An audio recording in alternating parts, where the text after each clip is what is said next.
63,000 students, and we have the designation of Tier 1 research, land grant, sea grant, and space grant. So basically, anything you want, we can do.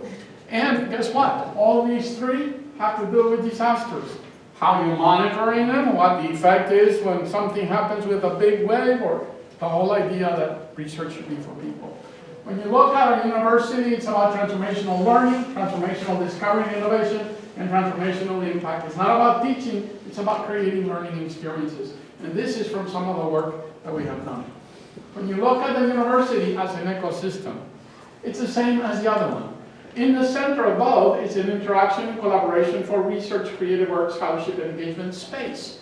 And it's all about not one individual, one discipline, or anything. It's about all of them working together. The third element is, the third lesson is now my specific institutional system. So I arrived to Texas A&M after a roundabout in the country, and I have been blessed with access to things I never thought. First, I never had a social conscience until I came to Texas A&M. And the reason for that is one little program that I'm going to mention. I was an engineer, I was an architect, I was an engineer, I studied a PhD in construction, so I was going through the ladder of leadership, assistant, associate, full professor, and research and service and education and blah, blah, blah. But then I realized that none of that really matters. It's all about people. So our college, and I have been the honor of being the dean since 2008, accidentally, and it's part of a very large university. So again, what I can take you there. But I want to emphasize this one. This is about the quality of life for individuals, family, communities, and organizations. The quality of place in the natural, built, and virtual environments.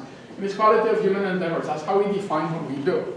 Take disasters, everything there touches disasters. Why? Because in our pursuit there, we operate in 4 environments. The natural, the built, the virtual, and the social at the intersection of any two, and at the intersection of all of them. So when you have that, you start seeing the possibilities. When you look at our programs, we have 16 academic programs, undergraduate, graduate, and PhDs.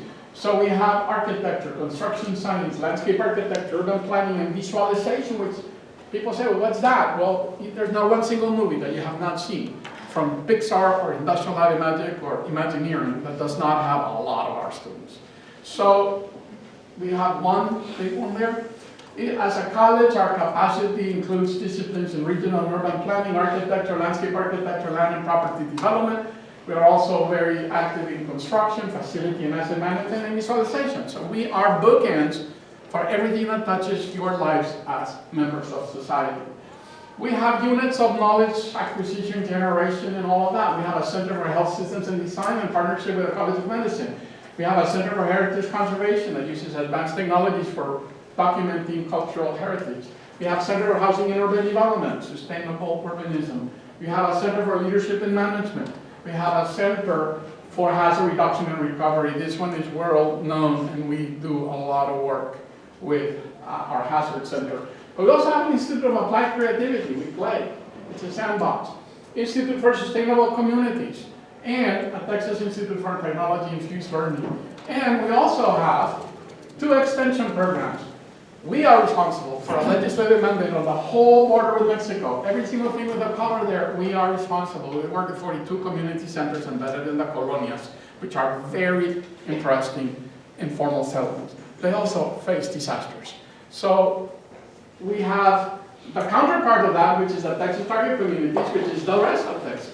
So when we look at adding the Texas Sustainable Coastal Initiative, because we work with Galveston, we have a pretty ample scope of geographic operation, of intellectual operation, of all kinds of fun things. So when you map it out, again, you see the ecosystem. It's a matter of putting all of these and creating that space for interaction and collaboration. When you get to the last lesson, it's about mapping and strategically connecting existing institutional silos within these ecosystems. So I'm going to start by saying, let's change the paradigm, the narrative from we do research, we do education, we do service. That's not enough today. You really are looking about transformational learning and teaching from K through 12 to beyond doctoral levels, discovery and innovation through research, creative work, and scholarship, and impact through engagement with practice, society, outreach, and service. And it's a two-way street between all of them. The second paradigm is the fact that we need to move from our sacred cows. Why are we teaching and researching? What are we teaching? How are we teaching and researching? With what, who, where, and when? The forces of continuity. We try to do something different, and boom, the sacred cows come out and say, move. I don't like that. So when you look at the next one, it's about moving to a combined paradigm of research and creative work. Don't dismiss creativity, arts. That's the aesthetics of the world. So you frame it between the baseline, the vision of the future state, research, development, demonstration, and deployment in an ongoing spiral, because you're sandwiching it between dissemination and knowledge transfer and evaluation and peer review. When you look at what happens after this, look at Boyer and the 5 types of scholarship. So anybody that says, I don't know what to publish, 5 types of publishing. You can discover in one discipline, you can discover in multiple disciplines. When you do this here, you integrate, you apply, you teach, and you engage. And last but not least, we need a paradigm of pluridisciplinary collaboration. From monodisciplinary to cross-disciplinary to multi, inter, and transdisciplinary. Bottom line is, let's play together. Simple as that. And that leads me to my last slide, which says, what we need to work and where I see the future of RISE is in maintaining the silos. People are out to break the silos. So I want you to keep an image in your mind. Have you ever seen an implosion of a silo? It destroys everything. Now, how many of you know what The Walking Dead is? Zombies? When you destroy a silo, you're going to have a bunch of zombies from within the discipline of the silo that have lost their sense of identity and have lost their sense of belonging because the silo keeps them protected.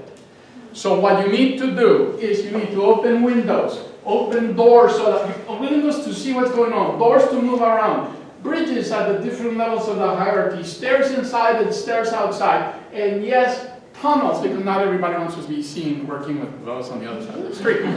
So when you look at that, it's all about interrelationships, interdependencies, synergies, redundancies, and gaps. And with that, all I want you to do is imagine if we did so. So thank you very much.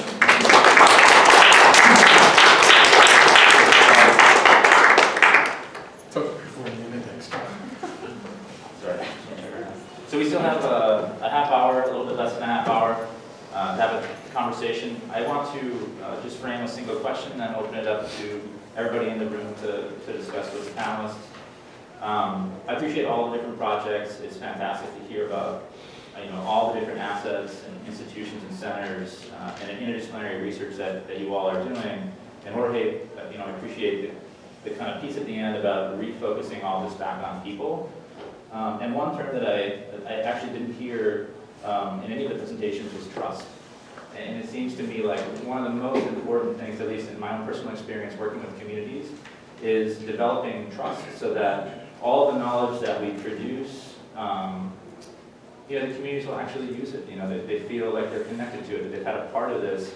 So I would just like to ask the panelists respond to the question of how do we build trust with our partners, especially partners who have been, historically underrepresented or, suffering from systemic violence and, have good reason not to trust institutions. I have actually heard you say. Did you say that? Yes, you did. Well, I apologize, but well, I guess that makes sense. Yeah, maybe you can start with that. Yeah, no, I mean, I did mention it quickly, but I didn't dwell, so it's really important that we do dwell on it because it's critical. It's foundational to how we build these relationships. Although trust is really important for the Menominee work that I do, for perhaps obvious reasons, it's interesting, the work that I'm doing with the communities in the Mid-Atlantic on fire, that's also come out as really important in our community surveys. It was the people who had observed managers actually being able to successfully implement a controlled burn that gave them the trust that the managers could actually do it. It was the people who had experience with wildfires who actually got it, who understood. So everybody was more accepting than managers thought, which was the first interesting lesson for our managers in general, but those who had that first level of experience were the ones who were the easy pull in, right? So it's those who haven't experienced these disasters that are harder to bring into that community. But anyway, what we're thinking about really is a sense of care that people were having for each other that was even coming into our fire management in New Jersey, of all things. Managers and communities trusting that they had each other's backs, which was really critical for any of their management efforts. So similarly with the Menominee and the Native Americans, it really was us leaning out, not academics leaning in. That was critical to, and it's still a process. I'm not saying we have that trust yet even, but we even pivoted our research and backed down from publications because that wasn't what they needed. They didn't need publications. They needed us to be present and to be listening. And so we've slowed down our science, frankly, in order to build up that trust. So I would just say this is where personal relationships are so important because many people have lots of reasons to be skeptical and mistrustful of many of the organizations of science or research or higher ed, and so we represent the organizations we work for with, and we're also individuals. So I think that's where real, in my experience, the personal connection and relationship is so important. Well, the issue is building those relationships as partnerships, that we come to work with you as opposed to you work for us, so that we can get promotion tenure, so on and so forth. And the absolute truth is that although as academics we don't like to admit it, is that the relationship between higher ed and the communities that host them have often been very exploitative. Many of our institutions take much more than we give back to our communities, and that is seen, and there's a political price to pay for that, and we are paying it through the nose already with a lack of some type of popular support as higher education comes under political attack from certain segments. So building that trust and being out there in the community, even if it means toning down the science and the publication, that is absolutely vital, that we be seen as partners, that we be in the community. The first thing I'd like to use is that I would like to see our institutions be kind of an analogy of a tree. That yes, the branches should extend over across the states, regions, the world, whatever, however ambitious you are. But the roots need to be firmly planted in the community. And like all of these relationships, the roots actually, they do take from the ground, but the tree gives a lot back through that root system. It holds the ground, stabilizes, does all sorts of things. And we need to work like that. We need to be in the community and be a visible presence in the community. And so yes, there's just nowhere around that. if I can just jump in here, there was one graduate student I heard use that tree analogy and work with communities that he was doing as a graduate student, and he said, I feel like I'm just growing my tree, but I don't yet have the ability to drop the fruits.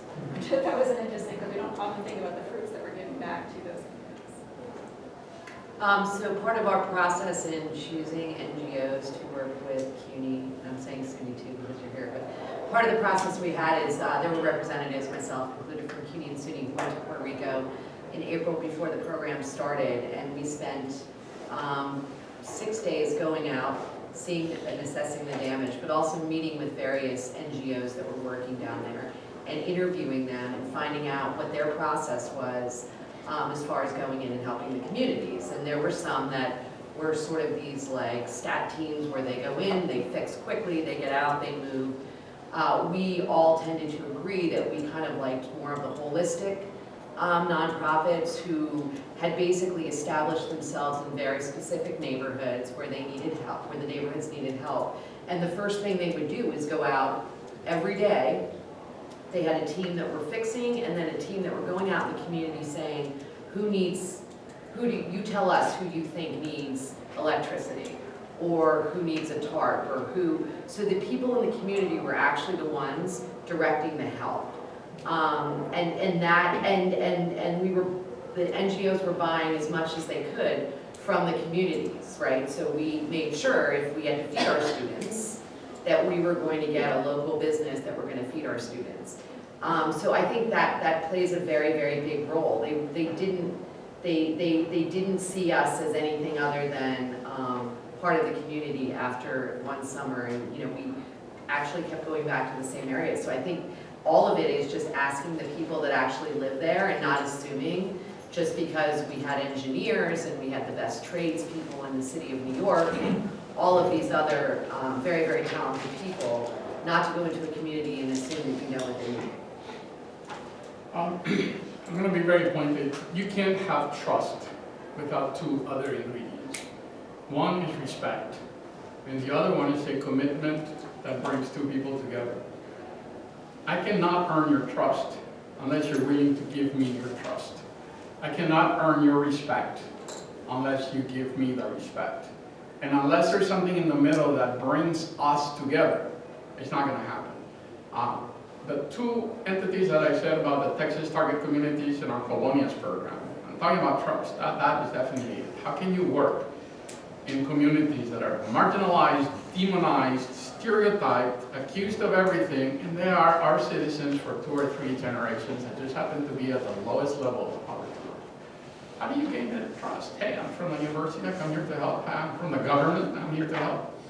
But through the work that we have done, I actually have had the Army of the United States go door to door with our help to do innovative readiness training.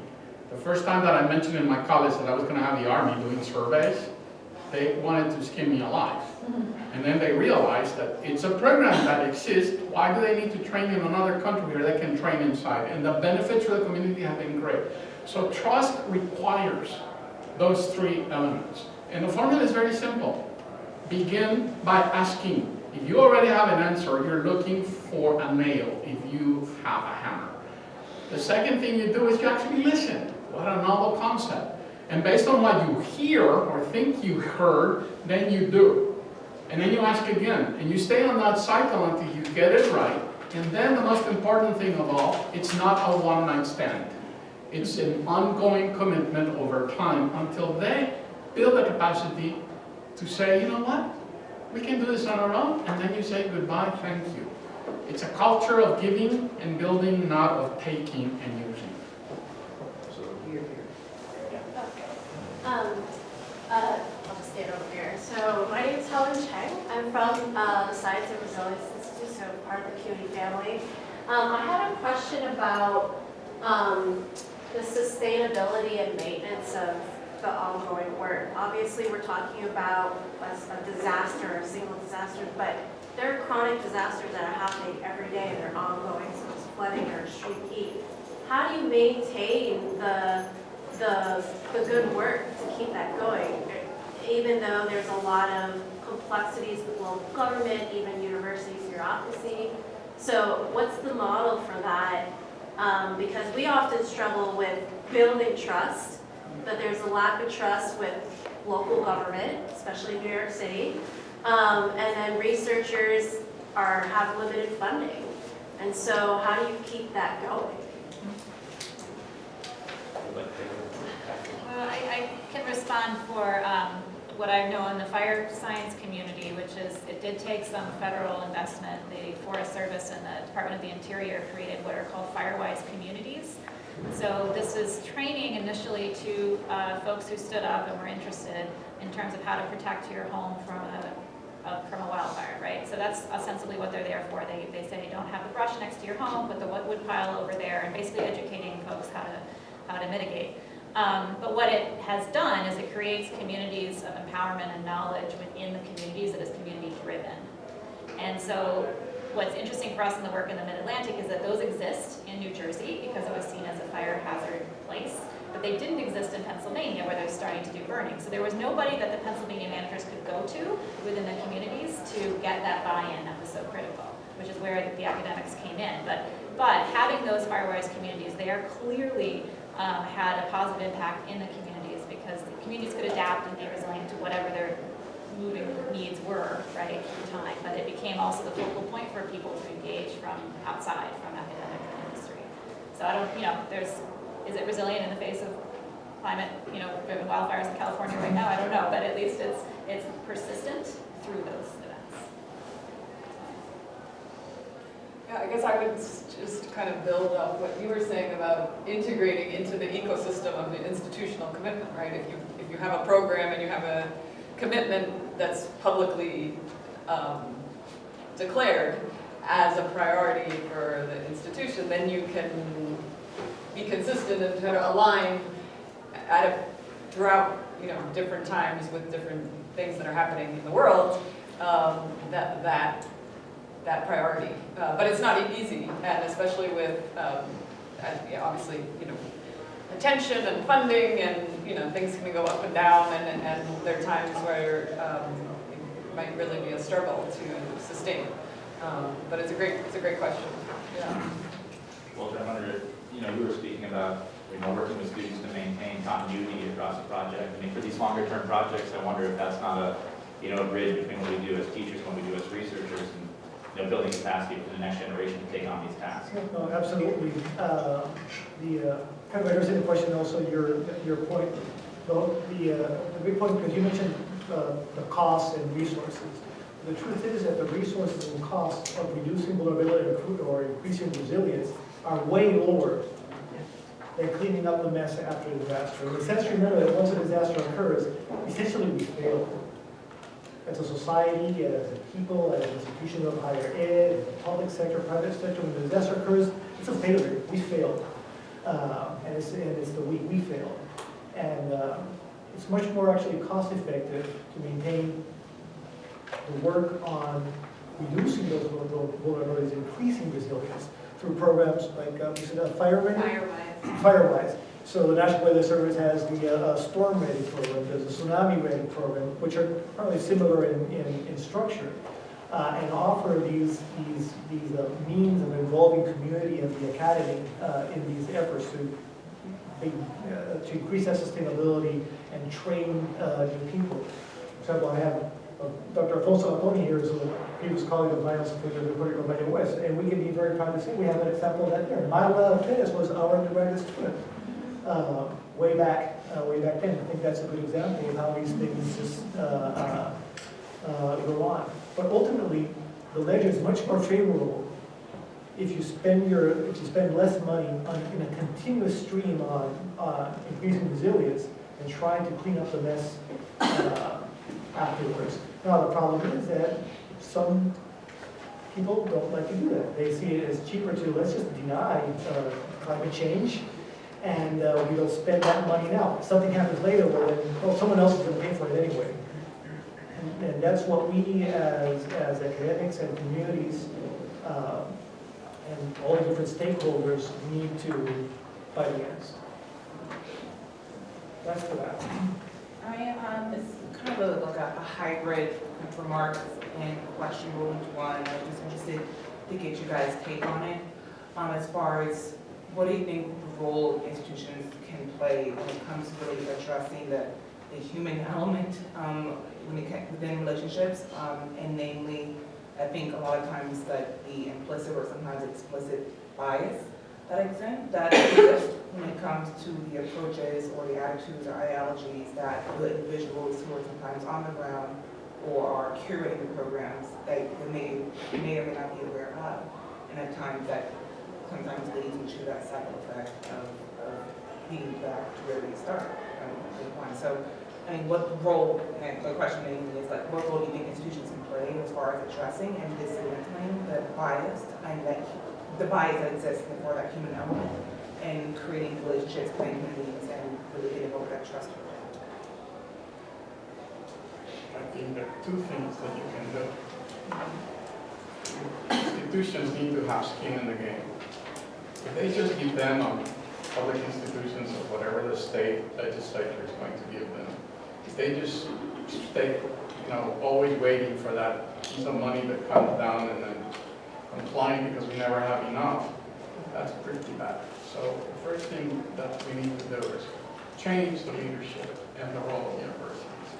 I can tell you that a few decades ago, Texas A&M was an all-male military school in the middle of nowhere, Texas, and that's it.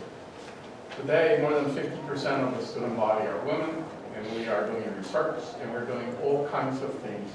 So there is a way. And one of our primary goals right now is to beat the whole layer that prevents inclusion, diversity, respect, by educating the leadership, from the president to the provost to the deans. Then it's up to us at the dean level to engage everybody else. So that's the first thing that I would say. And then the other one is just walk the talk. I do not react well when I hear beautiful words said by whoever is saying them, betrayed by the actions that you see them doing. And I think that that's a very big problem in universities. Universities have many constituencies that they have to please, from alumni to donors to all kinds of things. And sometimes people that show up to everything start looking at, wait a second, didn't you just say the opposite in that group?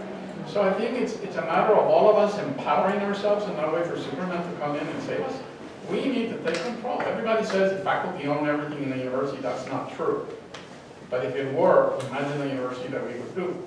The second thing is that, there's something called academic freedom that's always under attack. And I think that we need to use it in a good way.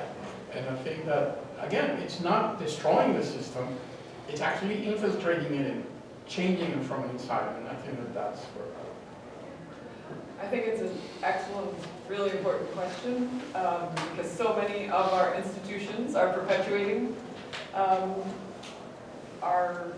the status quo, which is perpetuating inequities and disparities and bias, as you mentioned. And I think we can see, celebrate diversification of leadership when we see it, and work toward changing that. But I think we can see at every level, whether it be universities, communities, state, federal, international leadership, when we have more diverse leadership, when we have anti-racist, feminist leadership on climate and energy, we see very different solutions being proposed, right? And I think that's broader than just than those areas, but in general. So I think I'm optimistic in that we're at a time where people are recognizing the value in some, and there's a lot of new, exciting leadership that are coming up with new ideas and really kind of contributing to this more transformative time that we're in. And I think we can see some of that in higher ed as well. Maybe not, there's a lot of room for improvement for sure. I would say, as someone who has done the disaster recovery from the government side, it is a very, very, very difficult and tricky balance, because while everyone wants to invest their money into long-term sustainability, and we all know that's the right thing to do, it's also very difficult to tell someone who has not lived in their house in 2 years that they either have to invest more money than they have to elevate it, or they can't move back into their house, or worse, because of the way the flood zone is now. And we know this is terrible, but your entire community has been wiped out and you can no longer move back there.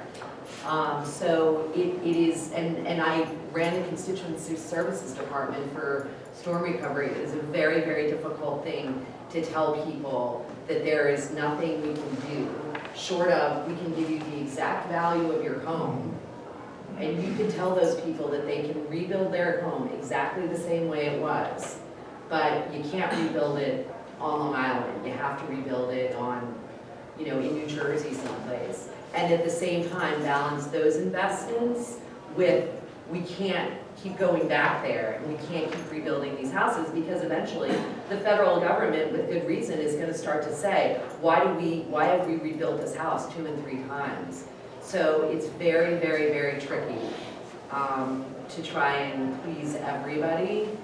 And people, I think, when a disaster hits, they tend not to be able to, with good reason, really think of the long-term recovery effort. All they want to do is get back in their house. All they want to do is, they just can't understand why you can't raise their road a foot so it'll stop flooding and they're not in traffic every day. It's very interesting to see how communities react when they're actually underwater, unfortunately. Yeah, I think you have your hand I'm trying to figure out how to pose this as a question. Because I'm a member of a couple of other communities of practice aside from the disaster recovery. And my question is, how can we promote more cross-fertilization? One of them is the whole intercultural communications field. And so as we are talking about sending students and professors and people from both the academic community, which is one culture, to non-academic cultures, and we're also talking about crossing national cultures, racial boundaries, economic cultures. The intercultural communications community has a whole lot of material that might be useful in preparing pre-departure, in crafting our messages in the inclusive ways that William has talked about. There's an organization called CIATAR, which is the Society for Intercultural Education, Training, and Research, that has conferences every year, and there's lots of material available. I can help with that if anybody's interested. The other community that I participate in is the humanitarian technology community. And I just came from the IEEE Society for, I can't remember the acronym, it's SSIT conference in Boston that was held at Tufts at the beginning of the week. At the end of last week. This is the beginning of the week. And there's also IEEE has a global humanitarian technology conference. A lot of these same issues are being addressed in that community from a technical point of view.